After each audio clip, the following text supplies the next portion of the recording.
चक्षुरुन्मीलितं येन तस्मै श्रीगुरवे नमः। माँ भगवती भुवनेश्वरी के चरणों में प्रणाम करते हुए इस अज्ञानता के अंधकार में डूबे हुए इस मन को, इस जीवन को ज्ञान रूपी दीप से प्रकाशित करने वाले सभी गुरुजनों के चरणों में इस पावन दिवस पर प्रणाम करता हूँ, नमन करता हूँ, श्रद्धा अर्पित करता हूँ।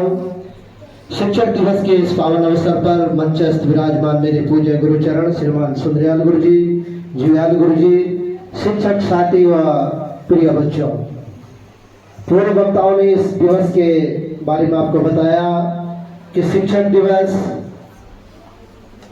उस दिव्य महान पुरुष के जीवन दिवस के उपलक्ष्य में मनाया जाता है। और इसके पीछे जो बात है कि कहा कि उनके शिष्य गए और उन्होंने कहा आपका जन्म दिवस मनाना चाहते हैं। देखिए उनकी सोच क्या थी, अगर वो अपना जन्म दिवस उस दिन पे मनाते तो शायद ये दिन केवल उनके जन्म दिवस पर ही सीमित रह जाता। लेकिन उनकी इतनी बड़ी सोच कि एक शिक्षक जो भविष्य का निर्धारण करता है, एक मेरे जन्म दिवस के कारण लाखों असंख्य शिक्षकों को इस दिवस पर सम्मान प्राप्त होगा। आज उनकी सोच का परिणाम कि हम सब लोग पूरे भारतवर्ष में इस दिवस को बड़े उत्साह के साथ मनाते हैं। उनके जीवन के बारे में पूर्व वक्ताओं ने आपको विस्तार पूर्वक समझाया। हम सबका, तुम्हारा हो चाहे मेरा हो या मेरे साथ अन्य लोगों का हो, बड़ा सौभाग्य है कि हमको इस प्रकार का सानिध्य प्राप्त हुआ है, आज हो रहा है और भविष्य में भी निरंतर होता रहेगा। ये कहीं ना कहीं हम सब लोगों का पूर्व जन्मों के संस्कार थे कि हमको इस प्रकार का सानिध्य मिल रहा है। देखो जीवन में सबसे पहले गुरु हमारी माँ और पिता, लेकिन उन्होंने हमें जन्म दिया, उसके बाद गुरुजनों के हाथों में सौंप देते हैं और वहाँ हमारा भविष्य निर्धारित होकर हमें किस मार्ग में जाना है, क्या करना है, कैसे रहना है। अभी कुछ बातें यहाँ पर आई कि हमारे मन में श्रद्धा होनी चाहिए।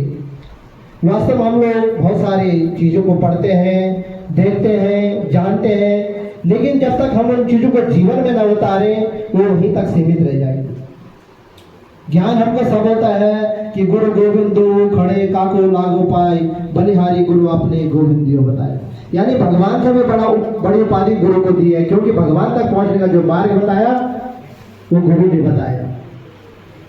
गुरु सबसे श्रेष्ठ है, ब्रह्मा विष्णु महेश इन सभी महान है, ये चीज हम जानते हैं। लेकिन जब तक हमारे अंदर श्रद्धा न हो, वास्तविक रूप हम उसको क्रियान्वित ना करें, तब तक उसका कोई महत्व नहीं है। अब सेंद्रिय चित्तानाम हस्ति स्नान क्रिया दुर्भगा भरणा प्रायो ज्ञानम भार क्रिया बिना। हमारा ज्ञान भार के समान है, जब तक हम उसको क्रियान्वित ना करें। उसको किस प्रकार माना गया है कि जिस प्रकार एक विधवा औरत के आभूषण धारण किए होते हैं, उसका कोई महत्व नहीं, वो खाली भार के समान है। ये हाथी स्नान करके आता है और फिर कीचड़ में चला जाता है, तो उस ज्ञान का कोई महत्व नहीं जिसको हम क्या करें, क्रियान्वित ना करें। हमारा अंदर जो श्रद्धा, जो हमारा आचरण, जो व्यवहार, वो समय से सबसे ऊपर होना चाहिए। आचारा सर्वधर्माणा मूर्धाना मदिरोहति यथा दत्ना समद्भूतम नवनीतम न मज्जति।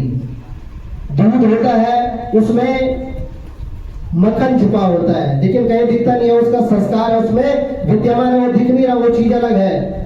लेकिन दूध के बाद दही, दही की अपेक्षा बाद छाछ, लेकिन जो वो मक्खन है वो कभी उसमें डूबता नहीं है, क्योंकि उसका क्या है, संस्कार है, सबसे ऊपर हमेशा रहता है।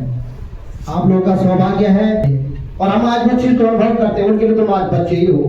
तो हम अपने गुरुजनों के सिद्धांत पर चलते हैं। कोई बच्चा हो, कोई अभिभावक हो, बुरा बोले उससे कोई फर्क नहीं पड़ता है कि गुरुजी मारते हैं, डांटते हैं, कड़वा बोलते हैं, वो मायना नहीं रखता। हमारा जो उद्देश्य है, जो काम है, वो हमको करना है। इसका एहसास तब होता है जब हम सफल हो जाते हैं।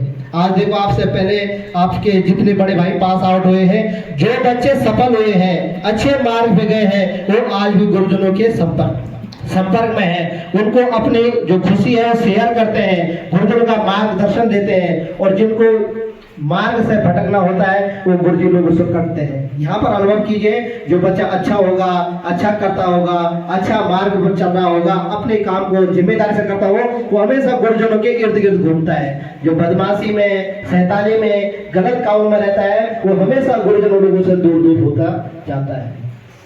तो गुरुजनों के निकट रहना, उनसे सीखना, उनकी बातों को आत्मसात करना, ये हमारे पूर्व जन्म के संस्कार होंगे, तभी हमको इस प्रकार का सानिध्य प्राप्त होता है। पुनः आप सबको इस शुभ दिवस का मैं बधाई देता हूँ, शुभकामनाएं देता हूँ। आप लोग हमेशा यही सोचे कि हम यहाँ पर आए हैं, क्यों आए हैं, क्या हमने सीखा, क्या हमको करना है। और गुरु जी लोग यहाँ पर जितना कुछ करते हैं उसके पीछे किसका हित है।